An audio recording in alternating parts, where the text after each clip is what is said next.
Assalamualaikum students. Today we are going to start up a new topic which is about areas of borders. Page number is 190.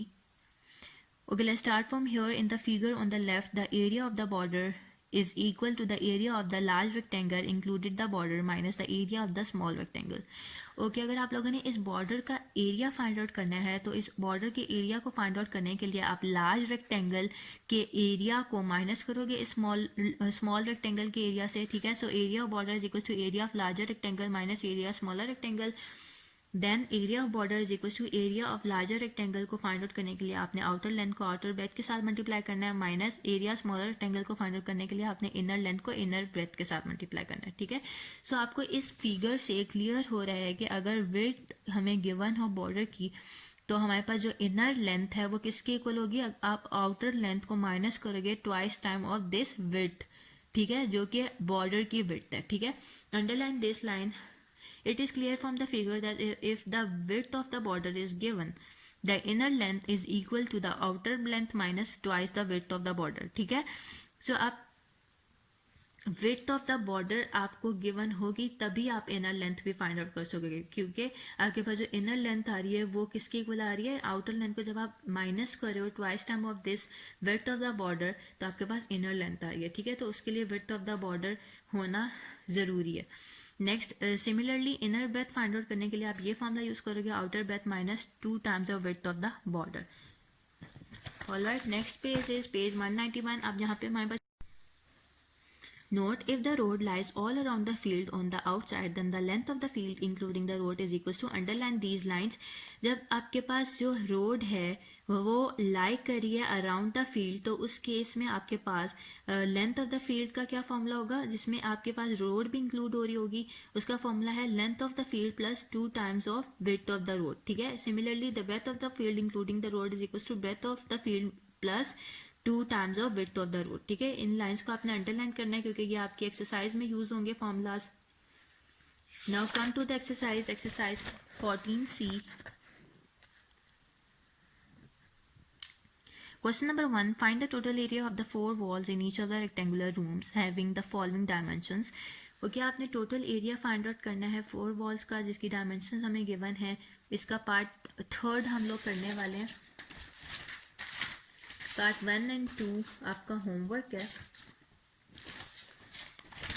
Area find out करने के लिए area 4 walls find out करने के लिए आपने जो formula use करना है वो ये है 2 into height multiply by length plus breath. ठीक है, this is a formula use for area of 4 walls. ठीक है, लेंथ हमें गिवन है 6 मीटर्स एंड 50 सेंटीमीटर्स. आपने इसको सेम यूनिट में कन्वर्ट करना है. सेंटीमीटर्स को मीटर्स में कन्वर्ट करने के लिए डिवाइडेड बाय 100 किया. This zero will be cancel और विद दिस जीरो आपके पास 5 divided by 10 is equal to 0.5 metres आ रहा है. 6 plus 0.5 metres equal to 6.5 metres. ठीक है, लेंथ हमारे पास आ रही है 6.5 मीटर्स एंड ब्रेथ आपके पास गिवन थी 5 मीटर्स एंड हाइट आपके पास गिवन थी 3 meters. So area of 4 walls find out करने के लिए आपने ये फॉर्मूला यूज किया 2 into height multiply by length plus breadth. 2 multiply by height is 3 and length आपके पास आ रही थी इन मीटर 6.5 मीटर्स. तो आपने फाइंड आउट की प्लस ब्रेथ गिवन है 5.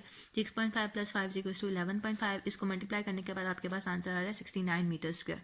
ठीक है, इसका फर्स्ट एंड सेकंड पार्ट आपने बिल्कुल on the same pattern solve करना है. यही फॉर्मूला यूज़ करना है. फॉर्मूला यूज़ करने के बाद आप वैल्यूज़ को पुट करोगे. सॉल्व करने के बाद आपने आंसर फाइंड आउट करना है. ठीक है, now question number 2. A room is 8 meter long 6 meter wide and 3.5 meter high. Find the cost of whitewashing its 4 walls at the rate of ₹50 per square meter.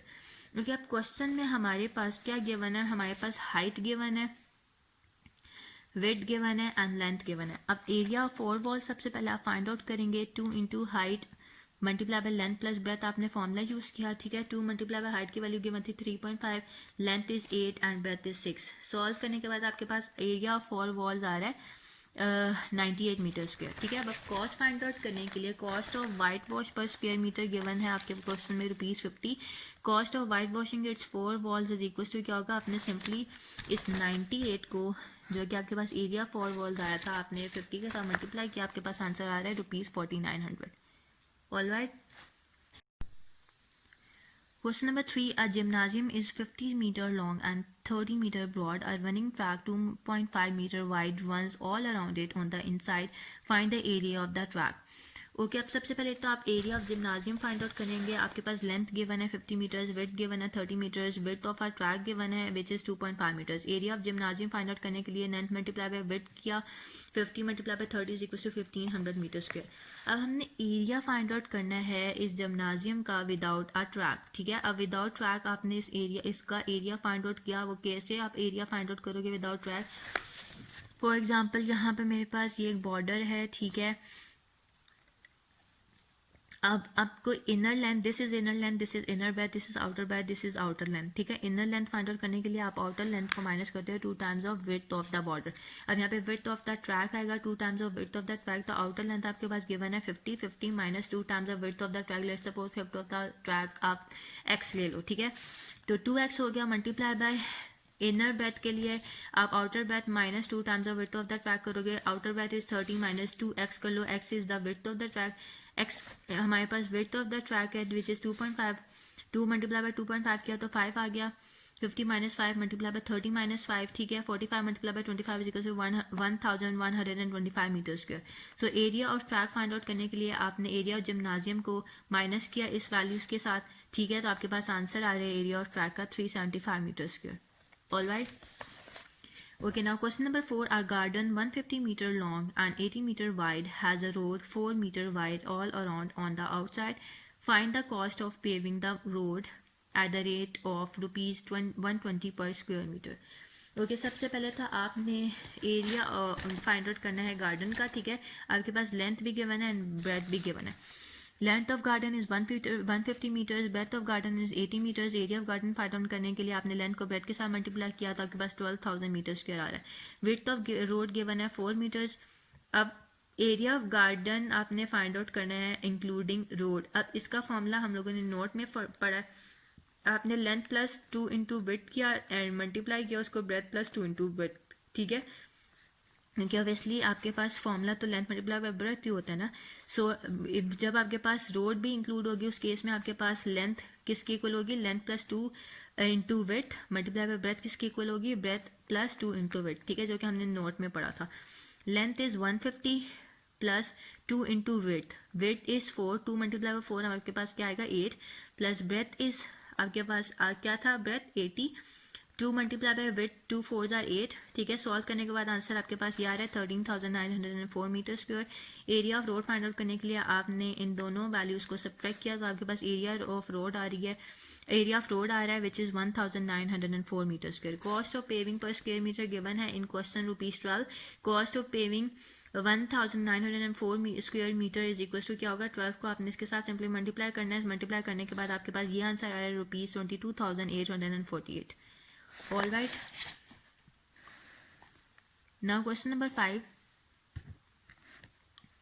A house 20 meter long and 15 meter wide is surrounded by a veranda of uniform width of 3 meter. Find the cost of flooring the veranda at ₹200 per square meter.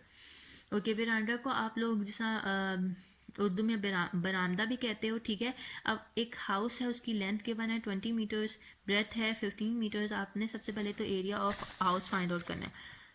Length breadth लिख ली. Area of house find out करने के लिए length multiply by breath करना है तो मेरे पास answer आएगा 300 meter square.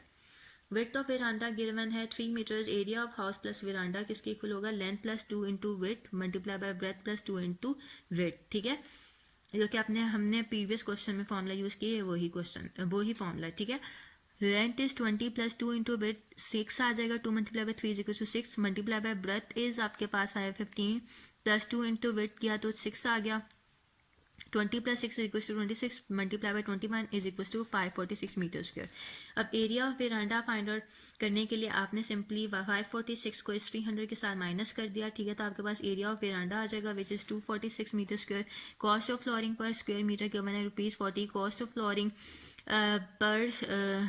Cost of flooring 246 square meter आपके पास किसके इक्वल होगा? आपने 40 को 246 के साथ मल्टीप्लाई किया तो आपके पास आंसर आएगा ₹9,840. Alright. Now question number 6. Find the area of the shaded portion of the figure. अब आपने इस shaded portion का एरिया फाइंड आउट करना है. Area of shaded plus unshaded portion आपके पास किसके इक्वल होगा? आपने 20 को 15 के साथ मल्टीप्लाई किया तो आपके पास 300 मीटर स्क्वायर आ रहा है. ध्यान से. ठीक है, area of unshaded portion this is unshaded portion. Find out करने के लिए आपको पता है कि इनर लेंथ का फॉर्मूला क्या था, outer length -2 times the width of the border. Outer length आपके पास है 15, ठीक है, -2 times width of the border is 2, 2 multiply by 2 आपके पास 4 आ जाएगा, मल्टीप्लाई बाय आउटर ब्रेथ आपके पास क्या है 20, -2 times of width of the border, 2 multiply by 2 is equal to 4, ठीक है। सॉल्व करने के बाद 11 multiply by 16 is equal to 176 metre square, therefore the area of the shaded portion is equal to, आपने area of shaded plus unshaded portion को minus करना है इस एरिया ऑफ अनशेडेड पोर्शन से, तो आपके पास एरिया ऑफ शेडेड पोर्शन आ जाएगा which is 124 meter square. Alright, okay, next is multiple choice question, page number 193. Select the correct answer from the given options. Okay, number 1, the formula for finding the area of a square or rectangle is, A option is correct, area is equal to length multiplied by breadth. 2, if the area of a rectangle is 91 centimeter square, what are the measurements of its length and breadth? Okay, option D is correct because length, इस length को जब आप width के साथ multiply करोगे तो आपके पास answer आएगा 91 centimetre square. So option D is correct. Okay, a horse runs around a square garden twice and covers a length of 8 kilometer. This means the side of the square garden is, for example this is a square garden, ठीक है, इसके around horse ने जो है two rounds complete किए हैं, ठीक है। 2 राउंड्स कंप्लीट करने 2 राउंड्स कंप्लीट जब उसने किया तो उसका टोटल लेंथ 8 किलोमीटर था, ठीक है। दैट मीन्स कि एक राउंड का उसने 4 किलोमीटर कवर किया एंड 2 राउंड्स के उसके 8 किलोमीटर्स हो गए, ठीक है। सो एक राउंड है, ठीक है, ये स्क्वायर गार्डन है, एक साइड का ऑब्वियसली 1 किलोमीटर ही होगा ना, तो तभी एक पूरी स्क्वायर गार्डन का इसने 4 किलोमीटर डिस्टेंस कवर किया था। सो क्योंकि 1 + 1 + 1 + 1 4 किलोमीटर आ रहा है, ठीक है। अगर यहाँ पे ये 1 किलोमीटर कवर करता है एक साइड का, फिर then second, then third and fourth, तो फिर टोटल 4 किलोमीटर बन रहा है, ठीक है। So A option is correct, 1 kilometre. For the length of a swimming pool is twice its width. If the width is 8 meters, then अब length is twice times of its width है, ठीक है। Length is equal to 2 multiply by आपने 8 किया तो मेरे पास length आ रहा है 16। पैरामीटर आप लोगों ने फाइंड आउट करना है। पैरामीटर ऑफ अ रेक्टेंगल का जो फॉर्मूला होता है वो है 2 into length plus breadth. 2 into length हमने फाइंड आउट की 16 प्लस ब्रेथ आपके पास गिवन है 8, आप सॉल्व करने के बाद 48 आंसर आ रहा है, ठीक है। So option D is correct. 5, the parameter and area of a square will always have the same numerical value. It's false, क्योंकि parameter and area के लिए आप लोग ये formulas यूज करते हो। parameter of a square का formula 4 है and area of a square का formula L square, ठीक है। अगर आप L की वैल्यू 1 भी लेते हो तो उस केस में भी P की वैल्यू आ रही है 4 सेंटीमीटर एंड A की वैल्यू आ रही है 1 सेंटीमीटर स्क्वायर, ठीक है। तो दोनों की वैल्यूज न्यूमेरिकल वैल्यूज डिफरेंट आ रही हैं। सो A option is correct, not possible. 6, if the length and breadth of a rectangle are double, the rectangle become 4 times as large. Yes, it's true. Option B is correct. Okay students, so we are done with this chapter. Inshallah we will start our new chapter in the next session. Till then, Allah Hafiz.